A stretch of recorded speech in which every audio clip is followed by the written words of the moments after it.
I'm going to pass it over to Brent. Great. Thank you, Jennifer. Thanks for coming tonight, everybody. Excited to see everyone here. And I know we have a different range of people. Some of you I know very well and have been invasive species surveyors in the past. So tonight's going to be a little bit of everything. I'll give a little bit of a background on invasive species ecology. And then in the second half of the presentation, be going over where our programs are headed, where we've been and where we're headed in over the next couple of years, and certainly in 2023. So thanks for joining us tonight.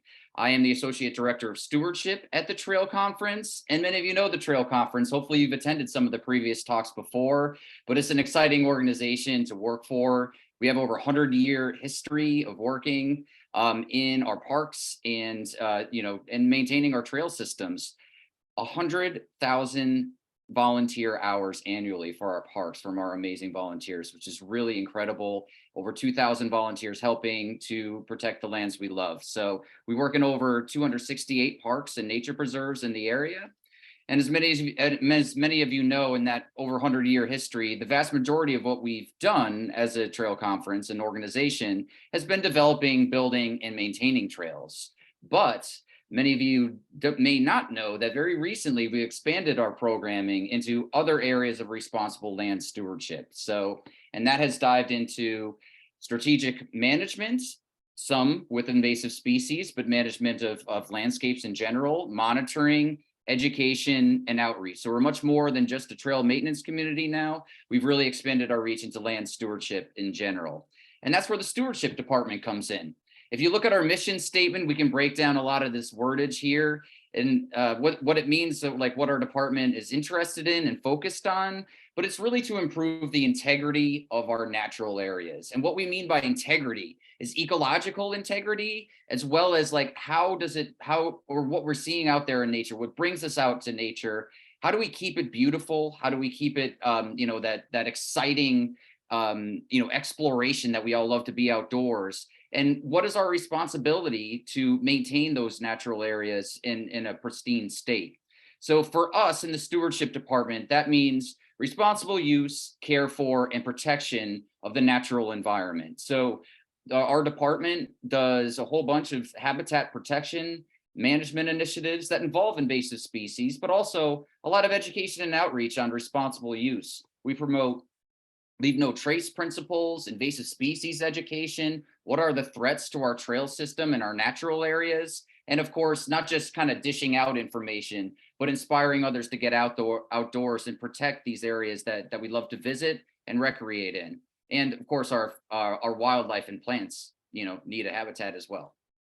So in terms of our programming, I'm just going to outline a few of the things that we've been focused on and have really expanded in over the past couple of years. So first of all, we have an amazing AmeriCorps program. In terms of the Stewardship Department, we have what is called an Invasive Strike Force crew. And these are seasonal AmeriCorps members whose job is to work in our region's parks on really protecting the trail system and the natural areas to surround that from the threat of invasive species that we'll be focusing on throughout this talk. And we'll talk about why that's important. We also have amazing trail survey volunteers. I'm waving to a couple of them right now. But it looked like from the poll, about maybe 30% of you are already volunteering for us. And these are folks who have always loved to explore and hike, but just taking things to the next level to say, it's not just about the walking and getting up to the summit, but like, what do we love about the nature experience? It's the wildlife, it's being outdoors and understanding what's around us. That's what the trail survey volunteers do, is time to take a record and take data that they then share with us as a trail conference organization and our partners in the area about what is living on a trail, both invasive species and native species, what makes these areas beautiful to visit and what's threatening a lot of those, natural areas that we love to recreate in. We also have what are called removal volunteers. So this could be anything from here. We were talking about spotted lanternfly early on. Well, we have a lot of volunteers out swatting spotted lanternfly, but also pulling invasive plants that threaten local biodiversity. So we have a lot of volunteers that engage in that type of work. And then, of course, we have our conservation dogs program. I'm not sure if many of you on the call are familiar with that, but humans are limited in our senses, right? We can see things, we can walk along the trail, but we miss things. Dogs have super senses that allow us to not only track like hard to find invasive species that happen to be found along the our trail system, but also we're getting into rare, threatened, and endangered species detection. Like what used to thrive in these areas that's now struggling? How can dogs be utilized to then find those like really treasured and precious natural resources? We have a trail steward program as well.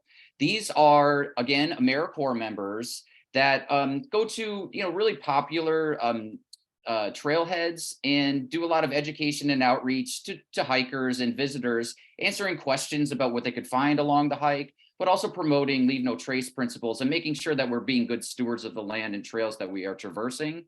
And we have also have our hand in forest health monitoring. This is actually a picture of a group of our local partners and organizations that we're looking for emerging invasive species in our area called beech leaf disease. And so we're now doing health assessment of trees and figuring out like what are the factors that are leading to some of these invasive species invasions and what we can do about protecting those natural resources like our treasured beech trees.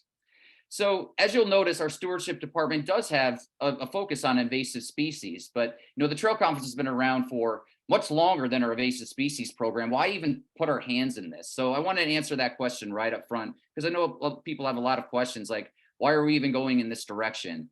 Well, we have a history of a trail maintenance community. And I guarantee you talk to any trail maintainer, what is the vast majority of what you're working on when you're out in the trail? I guarantee it's invasive species that are infringing upon the trail corridor.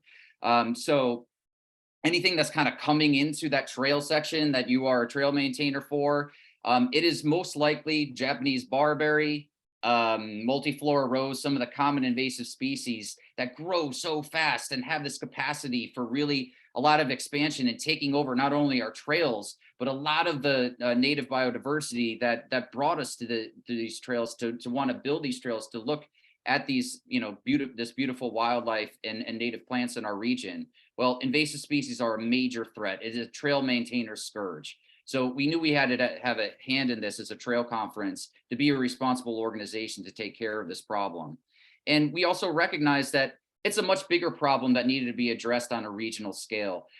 Trail maintainers do a fantastic job, but it's beyond the scope of what they can handle as a volunteer network alone. And we are just kind of responsible for the trail tread. But visitors come to these parks to not just be on the trails, but to see the sites around them. And we were noticing that increasingly our trails and our vistas were being swallowed by invasive plants. This is a common site you can see now going on the Taconic, Parkway or whatever. I mean, you can't even tell what type of tree is under here, right? This is just swallowed by invasive vines. We know that a lot of our ash trees in our region have been lost to invasive emerald ash borer. And what we're trying to get back is this sort of well-balanced ecosystem here that you're seeing here, with a nice native understory of ground cover species and not sort of covered in these invasive vines or death due to invasive pests. So these threats that were found to a lot of the parks that we love to visit are beyond just standard trail maintenance stuff and required a coordinated approach at a regional and community-based level. And that's where the prisms came in. And I want to explain what this means. So New York State Department of Environmental Conservation stepped in and said, this invasive species issue is a real threat to our parks and natural areas that people like to recreate in. And we need to start building something like basically infrastructure to handle this problem. And so they set up what are 8 cooperative partnerships throughout New York State. Ours happens to be in the Lower Hudson region, and they are called a Partnership for Regional Invasive Species Management, because what they are really just a lot of different organizations who care about protecting these natural lands that our trails traverse through, and just require a coordinated effort to keep them beautiful so that we can continue to enjoy these areas and our wildlife can thrive.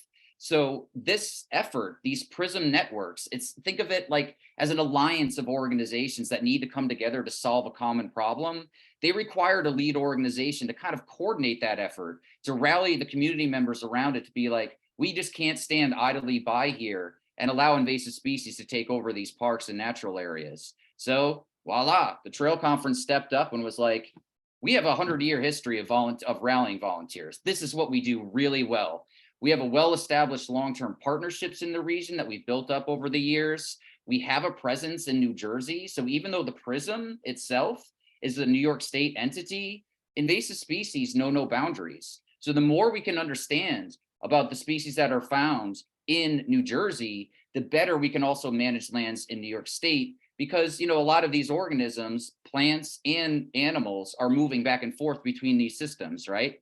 So we successfully won the bid to coordinate this partnership. And really what I want you to think about is the PRISM is it's really just an alliance of like-minded organizations, volunteers, community members who care about protecting parks and the trail systems, right? And we're just focused on invasive species management and creating a strategic approach to that. And the Trail Conference has stepped up to be the leader of that alliance, which is an amazing accomplishment. Like, we are really kind of the go-to organization to make a lot of these decisions and really to help define this strategy. So we formed the Invasive Strike Force, which is a lot of like community members come together to help out with survey, monitoring, and management. And then we built a full-time staff or Stewardship Department to handle a lot of these issues.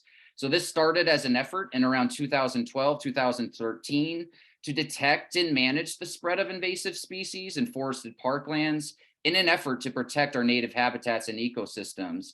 And because we have like a trail community that was already there and built in, it was just, it just made sense to kind of extend that to learn about what are the animals, the plants that are living along that trail system that we want to protect, and what are threats to that, invasive threats to those areas. So volunteers and community members couldn't have done it without you all, because that is what our organization is founded on.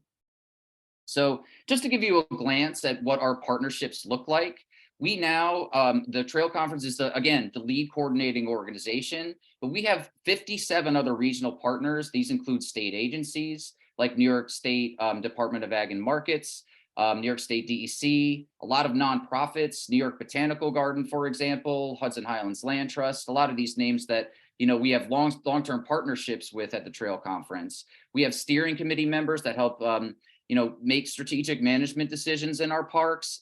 And of course, a full-time staff that's housed within the Trail Conference to deal with this invasive species problem. And just look at these numbers here. I mean, this is the thing, like the Trail Conference, we're a small organization. We can't do this without community members and partners. So what Trail Conference really comes in is building these partnerships, this alliance to really make a difference.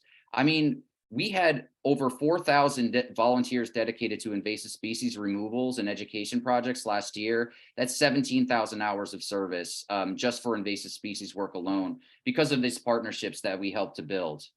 But before we dive deeper into some of the programmatic things that we do, like what is it that we actually accomplished? What were those volunteers doing? What were these organizations talking about and strategizing about? I wanted to just take a step back. Let's get everybody on the same page. What is an invasive species? So I thought I could do that. Many of you may or may not know, New York State came out with a great documentary in the past, I think it was maybe about a year and a half ago, called Uninvited, which is an invasive species documentary. And it defines some of the terms for you, so know what we're talking about and what we're facing as a problem to our trail system and our natural areas in the region. It's now being shown on PBS, but I'm just going to show the first couple of minutes of this. I'm going to turn up my volume. The video might be a little bit patchy just because we're over Zoom, but the audio should come through, and I've got closed captions on.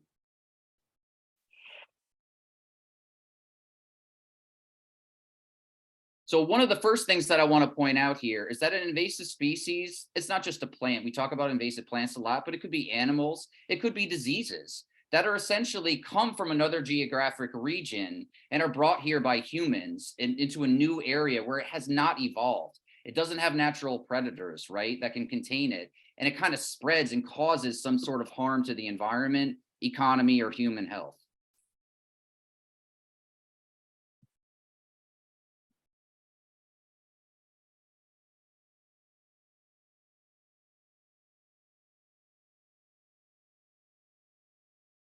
The natural world is complicated. The water, the weather, plants, animals, all influenced by countless variables over millions of years that help guide their behavior. What we do know is, for the most part, living things are a product of their environment. They've evolved over time with the species around them, They know the rules, they know the players, and they found ways to coexist. When an invasive species comes into play, things change. Here's a look at kudzu, which is called the vine that swallowed the South. We have similar invasive species here. We have kudzu in New York State, but it's an emerging threat. But we have things like porcelain berry and bittersweet, which are blanketing, very similar to what kudzu is doing in the South. When we think about introduced species that arrive somewhere, we're often worried about that they break the rules of the game. The checks and balances that you have is being broken by species that arrive without their suite of natural predators or diseases. So then they can outcompete a lot of the native species, become super abundant, and create ecological or economic problems.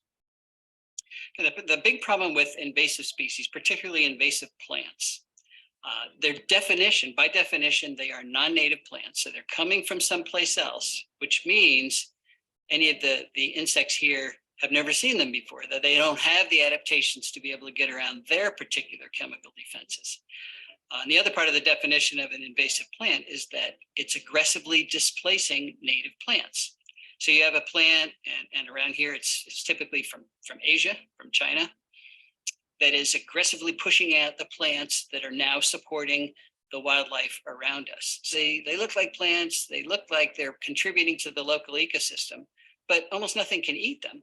So there's lots of different ways that invasive species can end up here. You know, of course, there's a lot of unintentional hitchhikers that maybe, you know, come over on a cargo ship or come over on the wooden pallets that are holding a lot of our goods.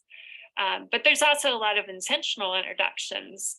You know, we might order these in over the internet. You might want like a new tropical fish or some interesting aquatic plants for your aquarium, for example.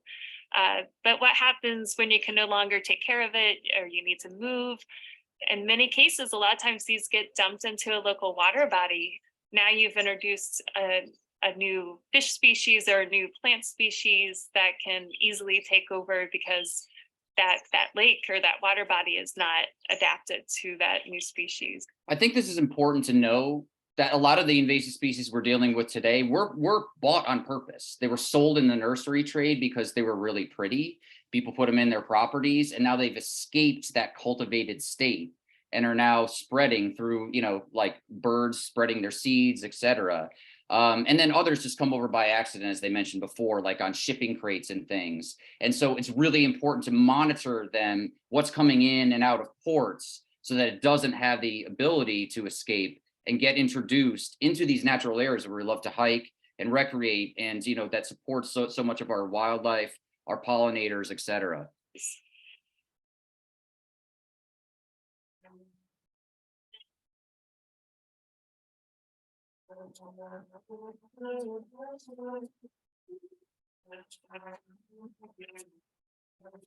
Invasive species are not new, and some are quite famous. There's the cane toads that took over Australia, the snake that ate all the birds in Guam. There's the war on carp. Let's hope we do not get Asian carp here. Did you see what is happening here? You just put a net in the water and they're all jumping out of the water. It's a really big problem, and they're worried about it getting into, you know, throughout the Mississippi and getting into the Great Lakes system. Just like, look at this video. It's crazy. The fish that walks. A monstrous appetite. The snakehead is one invasive species that we actually just found in our region, but this is one that cannot walk on land for short periods of time. It even walks on land. The plant that burns. A plant called giant hogweed, an invasive species that contains skin-burning sap. It was hard to imagine you could have a scarier name than killer bees, until murder hornets. But most invasive species aren't obvious. They look like they belong. Plant you've seen by the road, or another bug in your house. But I'm sure you've seen that one before. You'll start to see why they are a big problem. And they. So, you know, if you wanted to see the whole documentary, it's a great documentary and goes over a lot of the threats that we're facing right now in our natural areas and what are some of the emerging ones that we are doing something about. So Just in the interest of time, I'll kind of skip ahead a little bit. You know, I often get the question, like you saw as part of this video, Japanese knotweed. I know that people are dealing with a lot. I think Rich Rockwell's on the call here. I know that you, Rich, you manage Japanese knotweed, so you know what I'm talking about here. But if you've ever seen knotweed, I mean, it is everywhere, and it is like knotweed, bamboo roots are so strong, they can damage, you know, foundations, septics, pipes. They emit, like, this is classic invasive plant here. You know, they emit what are called allelopathic compounds, which means that they're essentially sending out chemical signals to be like, nothing else can grow near me. They spread by root fragments and rhizomes. So essentially, like, you start mowing this thing down, you're making matters worse. So this is not an easy thing to deal with. And I know that some of the things that the Trail Conference and volunteers have done is systematic, like timed right injections into Japanese knotweed during the growing season, and then down to the roots after flowering. So there's a lot of different ways to tackle this, but it involves like really important knowledge that are very species specific, and it's not an easy task, right? And I often get the question, well, you know, a plant is a plant, right? I mean, it's green. We like being outdoors to see green. So, well, yeah, invasive species might be taking over parts of the park, but isn't it just like supporting, isn't it adding cover and food for wildlife? Well, unfortunately, it's not all equal. First of all, native plants support, like tons of research support that native plants support more diverse wildlife. The bottom line is, as I said in the documentary as well, is that most of our native insects, butterflies, moths, you know, pollinators, they're really adapted to eat native plants. They've been evolving for years with this, and when something new moves to the system, they can't even recognize it as a food resource, or it might be poisonous or toxic to them. So the majority of plant-eating insects that evolved in the Northeast are specialized to 3 or fewer species of plants, and monarchs are a great example of that. Unfortunately, monarchs have been on decline by about 97% since 1976. And I don't know if you saw in the news last year, but the IUCN now has declared them an endangered species earlier. I think it was late 2022. And monarchs, we know, rely on native milkweed. So through habitat loss and fragmentation, climate change, these monarchs are losing their milkweed resource, you know, just by habitat fragmentation alone. And just remember, these monarchs are coming from Mexico all the way up to the Northeast to our forests and our meadows that are up here in the Northeast. And if the timing of those flowering is off, like it is now due to climate change, that's also, they can't get at that food resource. Not only that, but if you look at milkweed, you see how they have those starry flowers on them? We have an invasive plant that has those starry flowers, that has a lot of the same gives off a lot of the same chemical signals as milkweed does. So it actually tricks monarch butterflies into laying eggs on it. This is called pale and black swallowwort, which is an invasive plant. So now the monarchs think this is milkweed. It even looks like milkweed pods, lays its eggs on it, and then the caterpillars cannot feed on it. So not only are monarchs getting hit by climate change, you know, factors, but now we have invasive plants that are mimicking, you know, our native milkweeds, and they're displacing native milkweeds as a food resource as well. There's similar changes going on with garlic mustard and other, you know, endangered butterflies. And garlic mustard, which is an invasive, you know, ground cover species, also tricks certain butterfly species into laying eggs on it in the same manner.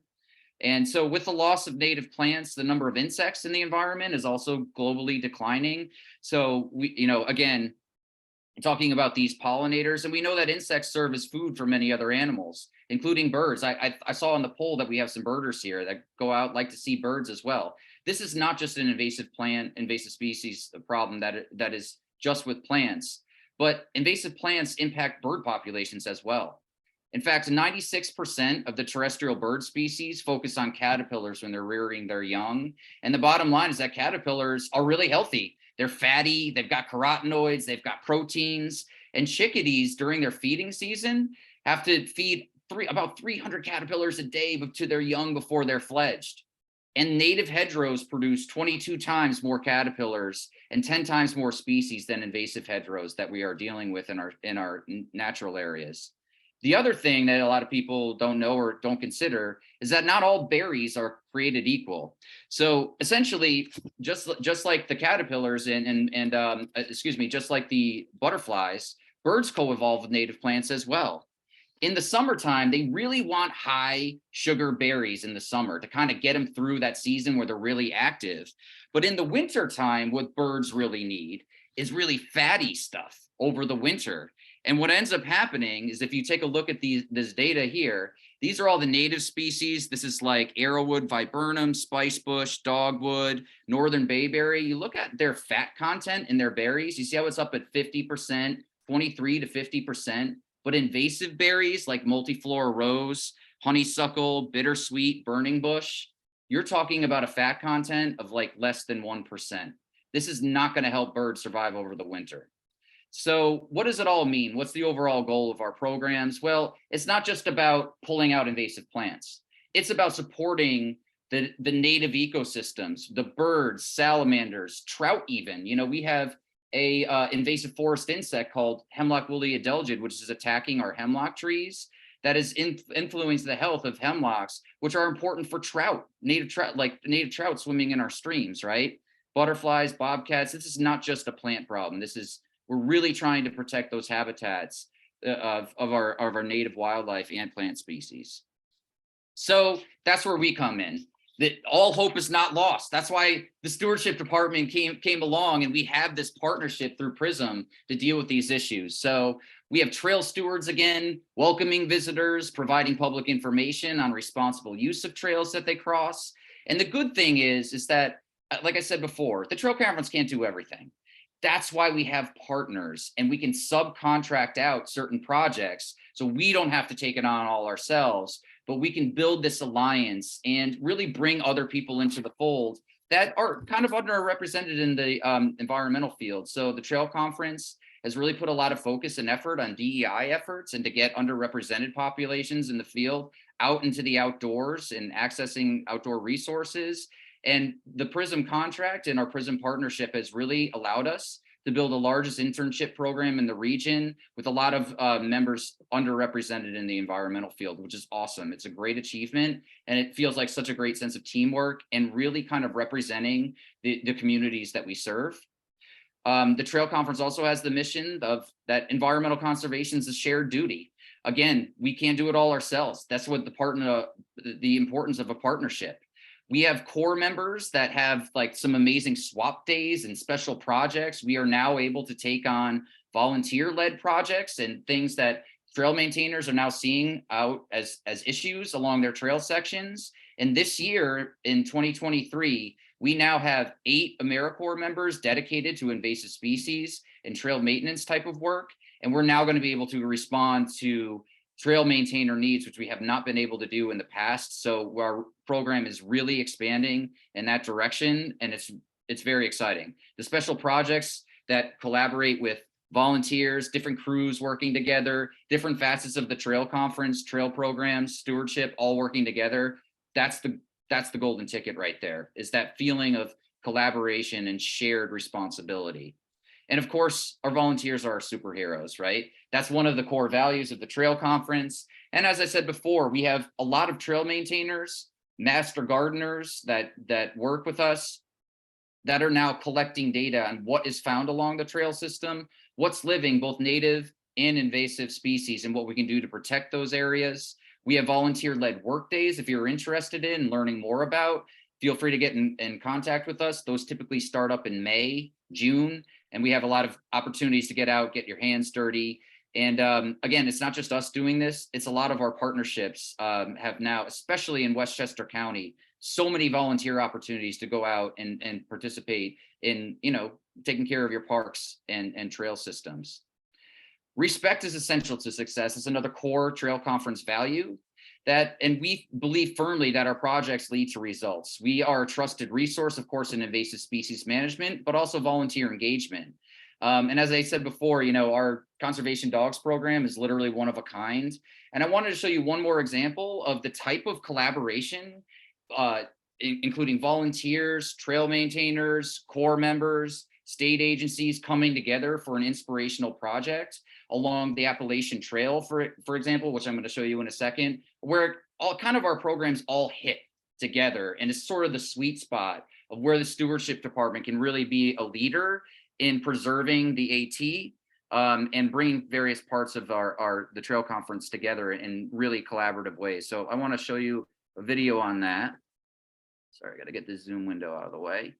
And this is concerning an emerging invasive species called sticky sage, which was taking over a certain area of the Appalachian Trail, which we all know and love. The Appalachian Trail, a 2,180 plus mile long public footpath that traverses the quote unquote scenic, wooded, pastoral, wild, and culturally resonant lands of the Appalachian Mountains. This national scenic trail runs all along the East Coast from Georgia to Maine, or Maine to Georgia for you southbounders, and is a potential highway for invasive species. Didn't see that coming, did you? Allow me to explain by bringing you to a section of the Appalachian Trail that passes through idyllic Dover, New York. Not long ago, a nearby resident to the trail maintained a garden containing the ornamental plant Salvia glutinosa.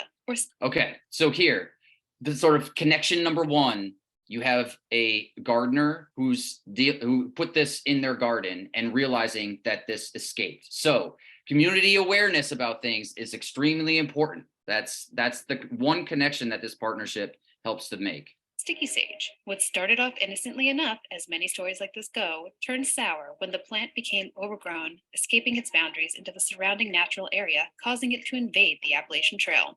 Now, why is this a problem, you might ask? This plant's kind of nice looking. What's the big deal? The big issue with sticky sage is that it tolerates a wide range of growing conditions, from full sun to full shade, different moisture requirements. So it can really create a dense monoculture, a carpet on the forest floor that displaces a lot of native vegetation. And aside from the colonial root reproduction that it has, the seed. Notice how we talked about colonial root reproduction? That's, again, just like if things can reproduce by root fragments and fragmentation, very difficult to manage. But that's why we need like kind of a partnership to do it, tackling it from many different angles. Of sticky sage are sticky, so they're easily transported by hikers or animals if they walk by an infestation. And then you've got sticky sage from Georgia to Maine. All right, and then here you have a volunteer, really engaged volunteer, Stancy, who is an amazing person from Appalachian Trail Conservancy, and has just been wonderful in helping our Corps out, providing that level of expertise and on the ground stuff. Where she lives out in that area. So again, different various parts of our programs coming together to work towards a collaborative solution. On the Appalachian Trail, it's like they are running a relay race.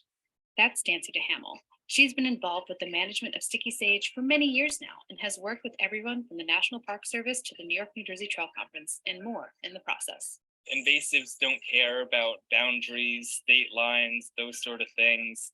If they get transported to a spot that is favorable for them, can really impact the whole East Coast. Yikes. While this may seem all doom and gloom, don't fret. Thankfully, work is being done to manage sticky sage. In fact, the New York, New Jersey Trail Conference's Terrestrial Invasive Strike Force crew has been fighting the Dover infestation for some time now. We have seen a lot of significant progress with this project. Last year, we treated 44,000 plants. And this year, even though we've covered more ground, we only treated 26,000 plants.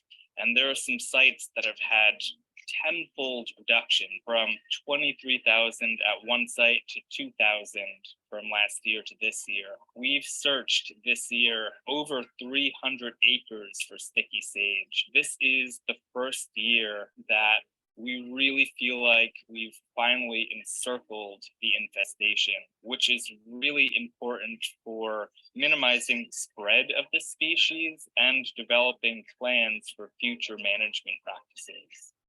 In addition to the crew, the New York, New Jersey Trail Conference's conservation dogs have also had their hands, or should I say paws, in this project. The dogs have helped us find and remove over 300 plants this year. the dogs were originally brought on board because the treatment was going well. So we were finding less plants, and that means that the plants were more sparse and harder for the human searchers to find. At low abundances, and when your project is succeeding, that's where the dogs can come in, because they're really hard to find, and make sure you got everything. And you're just to finalize, like kind of like what we call post-treatment monitoring. The dogs are so good at that. We are finding less plants than we have in previous years, and that's a good thing. We love to hear it. Thanks to the collaborative efforts of the crews, dogs, landowners, conservation organizations like the ATC, and individuals like Stancy, this management project has been quite a success. Through these efforts, sticky sage will hopefully be eradicated from the region, allowing native plants and animals to return and flourish once again. So I just wanted to show this as a good example, kind of a heartwarming example of a lot of partnerships coming together and working together towards a common goal. So, and just getting into goals for upcoming and other things that the Stewardship Department has been a part of. Again, I mentioned trail stewards promoting leave no trace principles along our trail systems. And you'll notice, especially in 2023, that we're going to have an increasing focus on protection of endangered species and vital ecological resources like rare, threatened, and endangered species and habitats. You'll see that as a real focus of us moving forward here. And of course, sustainability is fundamental to a healthy organization, and it's awesome to have like a dogs program to inspire a lot of donors and know that we Trail Conference is innovative. We're not just taking this simple route. We're not just taking an easy way out and just tackling easy projects. Like, managing ecosystems is complex, and we need to come at it from multiple directions. It can't just be one strategy. And so this allows us to do this. And again, the PRISM contract and subcontrast and say, you know what, we don't have the capacity to do that. We need our partners to step up and do it. And by forming those close relationships, we're really able to make a dent. So in terms of our big priorities, and then I'll turn it over to questions at the end, is that we are really trying to focus in 2023 on integrating what was our typical trail programs, trail building, trail maintenance, that sort of stuff, the historical stuff that the Trail Conference has done so well with the PRISM program. So we are now, I'm really excited to say that because our crew has gotten big enough, we are now able to take on volunteer-driven trail projects. There will be like an application process and much more cross-pollination between the programs. Very excited to say that. It's part of our new 5-year strategic plan. We're going to continue to develop out our core SWAP programs. This is such a fulfilling experience for our core members. These are the young professionals and and even experienced folks that are looking for new directions in their careers. And to provide these opportunities to see different fields and for programs to be working together is really exciting for them and great for our programs.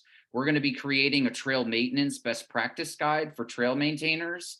In the past, we have released monthly videos that focus on IDs of invasive species. This year, we're going to work on tools and techniques for management and removal with how to remove X species, that our trail maintainers are now going to be able to use, and community members can utilize in their own homes and private areas. We're also going to be integrating in Stewardship Department communications, education, and outreach. I mentioned a lot about trail stewards have been at these trailheads educating on leave no trace principles. Let's bring in invasive species message to the public at these trailheads as well. So we'll be developing a central communications calendar with the rest of the Trail Conference communications staff, and really focused on storytelling and nature interpretation.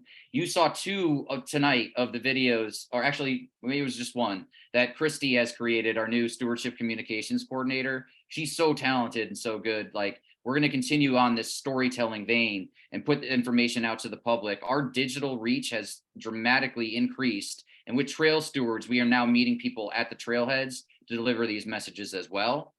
As I mentioned before, an exciting development for our stewardship programs and our invasive species programming is incorporating conservation status and best management practices for rare, threatened, and species of concern. So we are now going to have access to a database with a lot of private data on where rare, threatened, and endangered species are, and how they relate to our trails so that we can make better, more responsible management decisions as to how we are interacting with like the invasive species that we're removing to make sure that we are not endangering like rare threatened species in that area. We now have access to that data and didn't used to before, and keeping a keener eye towards restoration now. We've been doing invasive species management and removals for 10 years. It's now time to take the next step and restore those native habitats through plantings and other conservation work. We're also going to outline, and develop a plan for building a volunteer trail steward network within the existing Trail Conference volunteer structure. So we'll be working with the volunteer engagement team to develop volunteer descriptions and roles, recruiting strategies, and priority locations. Where do we need people on the ground communicating this message to the public? And the Trail Conference just finished up their 5-year strategic plan that involves a lot of this collaborative work. Well, LH Prism has to do theirs by the end of the year. So I will be very busy in writing a new 5-year strategic plan that really works on these synergies, not only between Trail Conference programs, but the interests and needs of our region and our partners as part of this Prism Alliance. So with that, what can you all do? Well, preventing introductions. Use caution when stuff is moved. You're gardening, you've got seeds from an invasive plant that you're taking down in your area. Make sure that they're disposed of properly. You're going into one area hiking, make sure that you're checking your clothes before you go visit another park, right? Seeds, as you know, sticky sage, as you learned tonight, that can adhere to your clothing, right? So if you're in one park and you're going to another one, change your clothing. That's just one simple thing you can do to not spread seeds from one area to another. And of course, you can always volunteer with us. We have a lot of community removal projects. Make sure you're making good decisions when you're purchasing plants to put in your yard, to plant native species, spread the word about invasive species, not the species themselves. So make good educated decisions about what you're putting in your own properties. Because remember, birds are going to come eat those things and then poop in our natural areas that we want, and we do not want those invasive species getting there. And of course, you can always join our survey and monitoring teams as well. And I'm happy to take questions on that. Getting involved is so critical. I've said it multiple times in this talk, like the staff alone cannot do this. The volunteers alone cannot do this. It really takes a lot of different factions working together to come up with solutions, to protecting the natural areas we love. And it's fun. Thank you, Brent. That was great.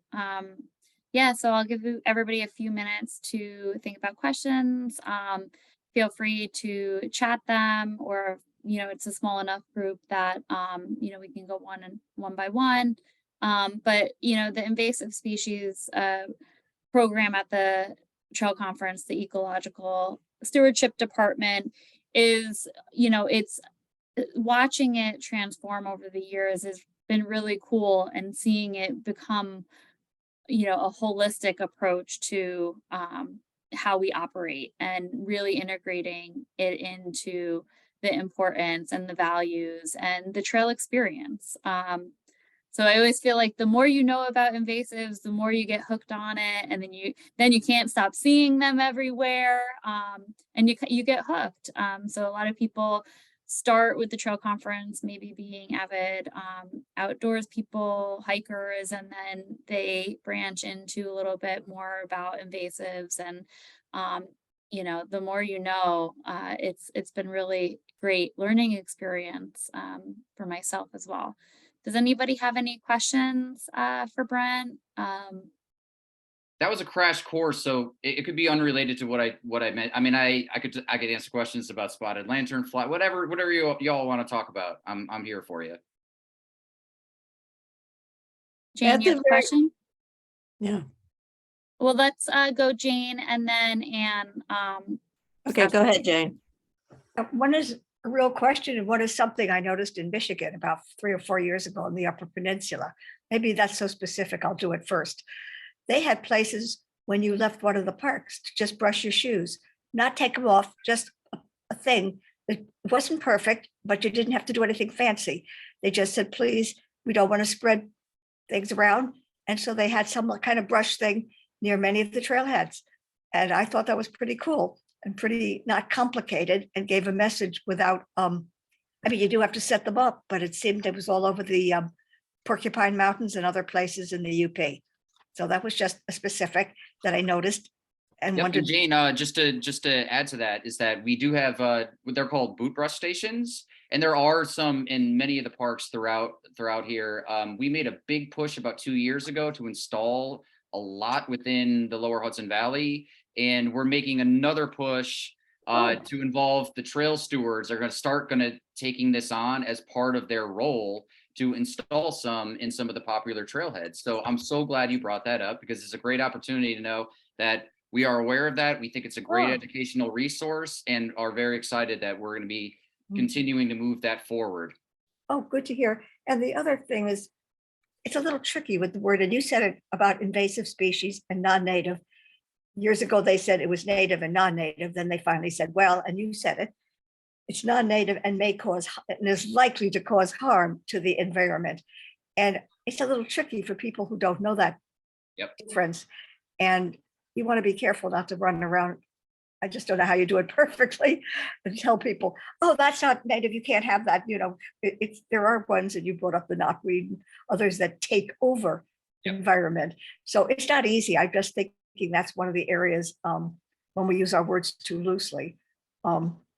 Absolutely. Yeah, there's no question about that. There are non-native species that don't have invasive tendencies, that are pretty benign, and may serve a really important purpose. I mean, it's not a simple question, but I'm glad you made that that clear again, so that it can be reinforced as part of this webinar discussion.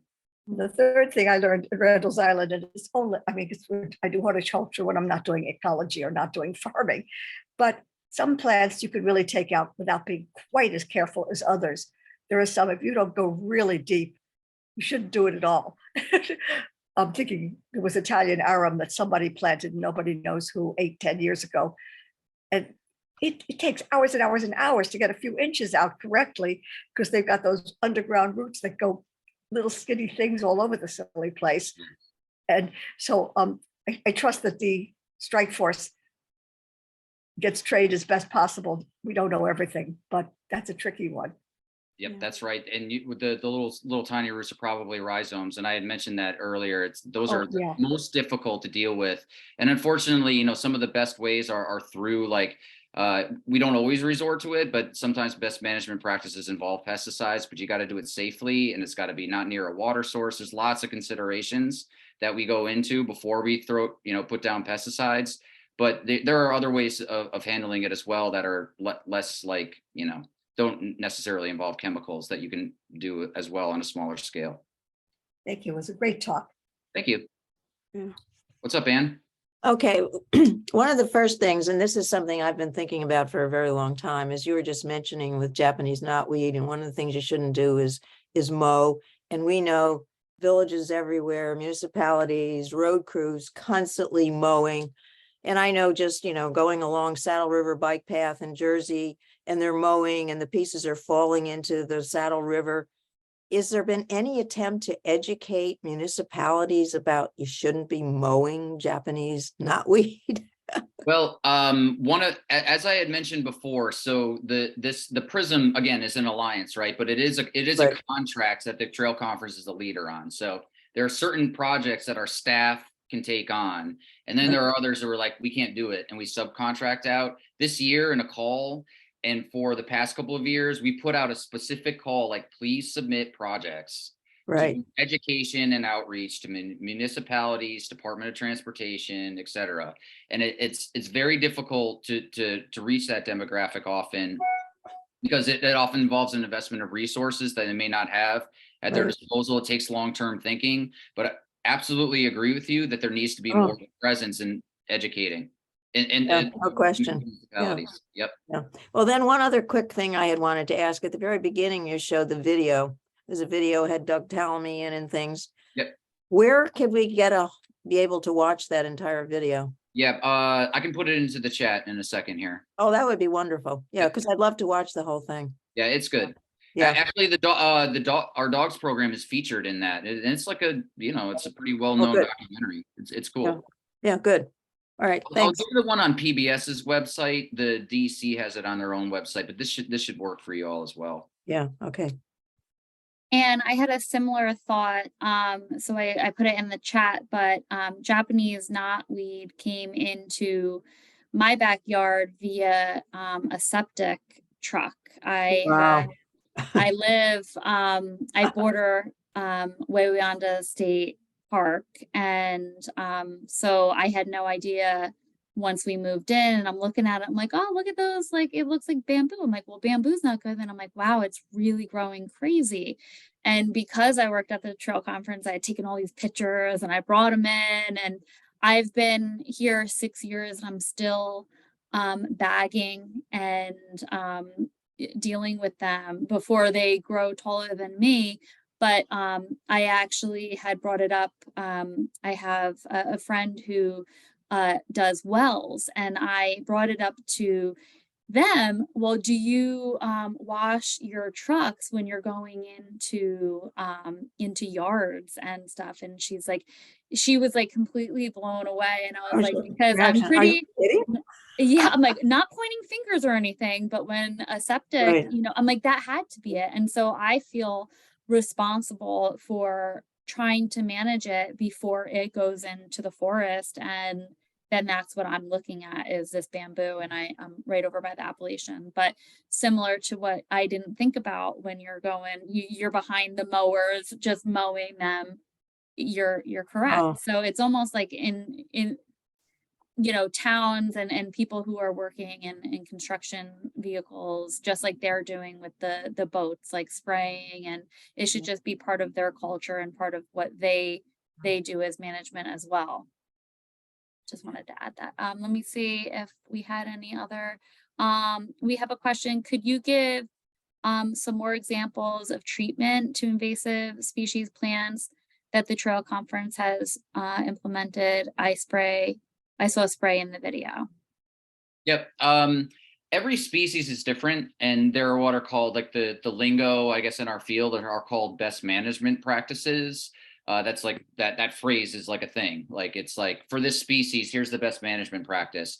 So some of the more common invasive species we won't use the spray on. I mean, really, you're trying to get at the roots, so you might want to dig it out. So Japanese barberry, you want to get down as close to the bottom as possible, contain all of the seeds, dig it out. And that's what I was talking about before. Like, we're really going to be focusing this year, like every month, and releasing a technique for how can you do this in your backyard? How can you do this along the trail section to basically like take out something that you're likely to come across? So a lot of these species can be done manually, but it just takes labor, kind of trimming down, especially with something like that has thorns on it, like multiflora rose or whatever, or barberry. You really got to kind of go around the branches, make sure that you're not letting any seeds fall to the ground. You can at least see the berries.